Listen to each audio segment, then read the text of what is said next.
शेवगाव नगर परिषदेने गट नंबर 704 मधील जागा बळकवण्याचा चालवलेला प्रयत्न भीमशक्तीचे धरणे आंदोलन। गट नंबर 704 च्या हस्तलिखित उतार्यावर जिल्हा परिषद अहमदनगर तर्फे गटविकास अधिकारी व मगर कुटुंबाची समाईक क्षेत्र 1.95 वार अशी नोंद आहे।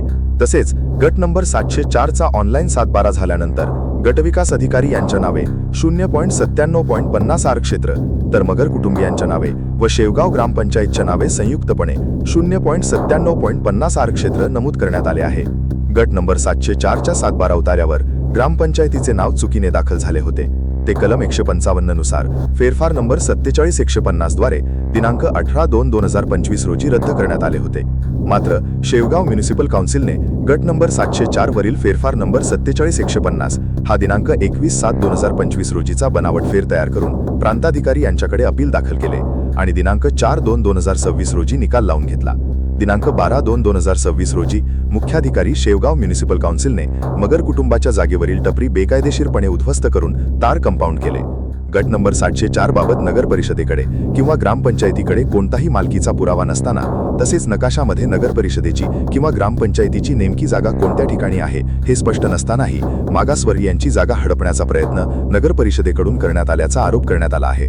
मागणी मुख्याधिकारी शेवगाव म्युनिसिपल काउन्सिल यांच्यावर बनावट कागदपत्र तयार करणे तसेच मागासवर्गीयांची जमीन लाटण्याचा प्रयत्न करणे या प्रकरणी गुन्हा दाखल करण्यात यावा असे भीमशक्तीचे महाराष्ट्र सरचिटणीस चंद्रकांत कर्डक यांनी म्हटले आहे।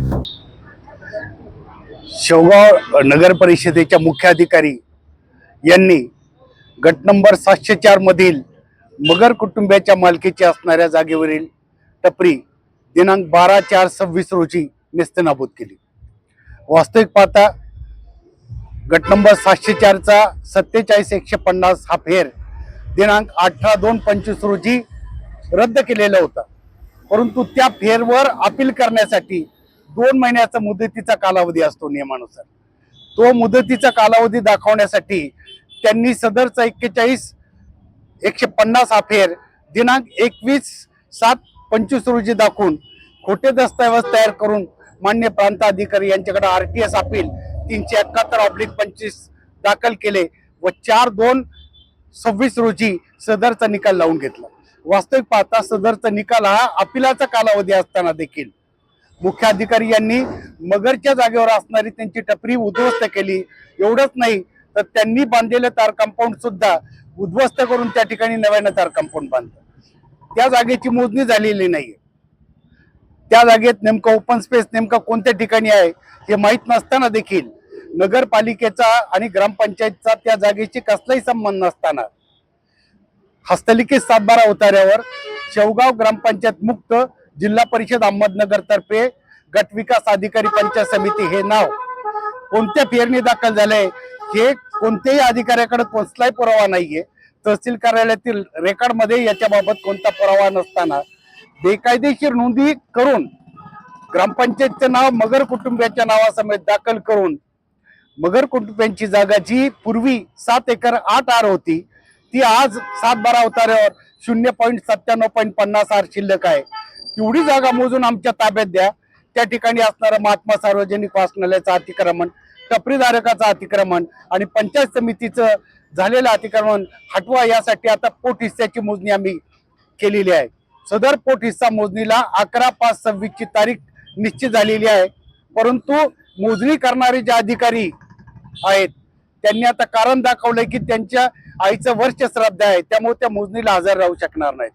आम्ही आता कार्यालयाला पत्र दिलंय उपाधीक्षक भूमी अभिलेखला की ही मोजणी निपक्षपातीपणे करावी, पोट हिस्सा निश्चित करावा मगर कुटुंबियाचा आणि त्यांच्या जागेवर असणारं टपरीधारकाचं अतिक्रमण, पंचायत समितीचं अतिक्रमण, वाचनालयाचं अतिक्रमण नकाशामध्ये दाखवण्यात यावं, अन्यथा आम्ही 11/5/26 रोजी आंदोलन करू। याबाबत आम्ही जमाबंदी आयुक्त पुणे यांना निवेदन दिलेले आहे।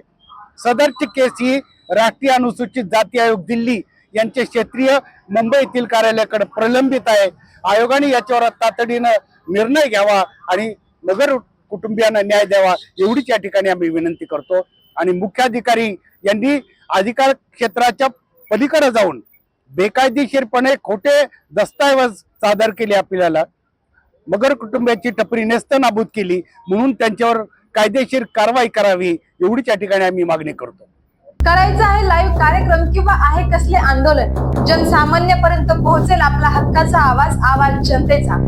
बातमी व जाहिरातीसाठी संपर्क करा स्क्रीनवर दिलेल्या नंबरवर।